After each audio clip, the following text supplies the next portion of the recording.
Hi friend, আজ হোস্টেলের হতে চলেছে চিকেন কষা। তার পুরো ব্লগ নিয়ে আজকের এই ভিডিও। তো চলো আর দেরি না করে শুরু করা যাক আজকের গরম গরম চিকেন কষা।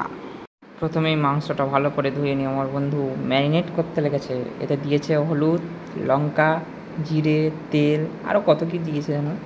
তারপর ভালো করে ম্যারিনেট করতে লেগেছে। আহা গো, মাংসগুলো কত নরম, গালে জল চলে রয়েছে। আহা হা হা, কেমনভাবে ম্যারিনেট করতে দেখো তোমরা, কি নরম তুলতুলে।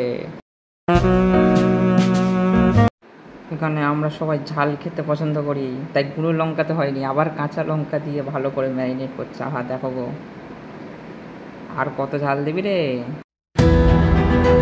এখানে আবার পেঁয়াজগুলোকে জলে ডুবিয়ে রাখা হচ্ছে একে একে। তোমরা দেখতে পাচ্ছ পেঁয়াজগুলোকে ছাড়িয়ে জলে ডুবিয়ে রাখা হচ্ছে।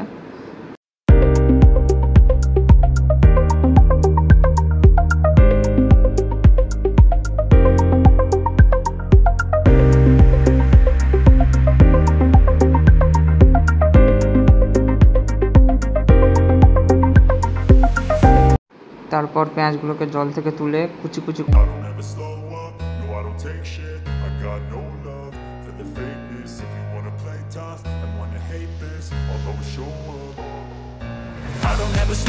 তারপর কড়াই গরম তেল ঢালা হলো।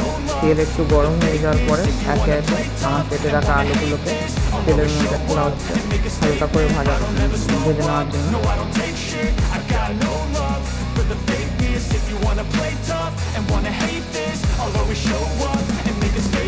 Everything I do so instinctive and so passionate. Every word I move so descriptive like an adjective. I got a vendetta against people who patented being negative when you should be getting after it. আলুগুলো প্রায় লাল লাল হয়ে গেছে, মানে ভাজা হয়ে গেছে প্রায়।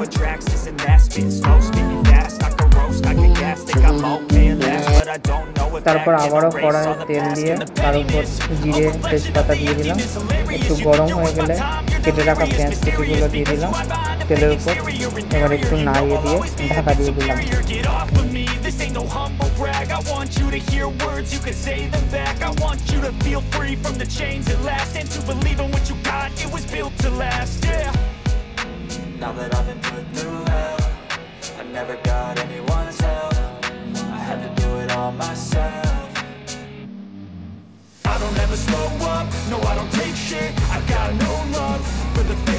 আমাদের পেঁয়াজটা বেশ হয়ে গেছে, তেল ছেড়ে দিয়েছে। এবার ম্যারিনেট করে রাখা মাংসগুলো একে একে এই তেলের মধ্যে দিয়ে দিলাম।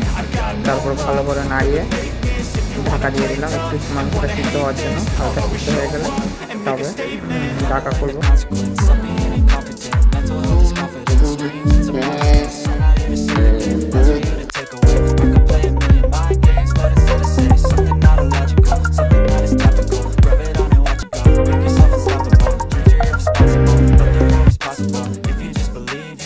So remarkable thoughts in my head, a collage and they spread. I'll be great one day, going off of my meds. একদম রেডি আমাদের গরম গরম চিকেন কষা। আর দেরি করতে পারছি না, জিভে জল চলে এসেছে। তোমরাও যদি খেতে চাও এবং এরকম খাওয়ার নতুন ব্লগ দেখতে চাও তাহলে নিচে কমেন্ট বক্সে কমেন্ট করো। আর রান্নাটা কেমন লাগলো জানিও। আর চ্যানেলটা অবশ্যই সাবস্ক্রাইব করে দিতে ভুলো না। Please subscribe and like. Tata, আবার দেখা হচ্ছে নতুন ব্লগে।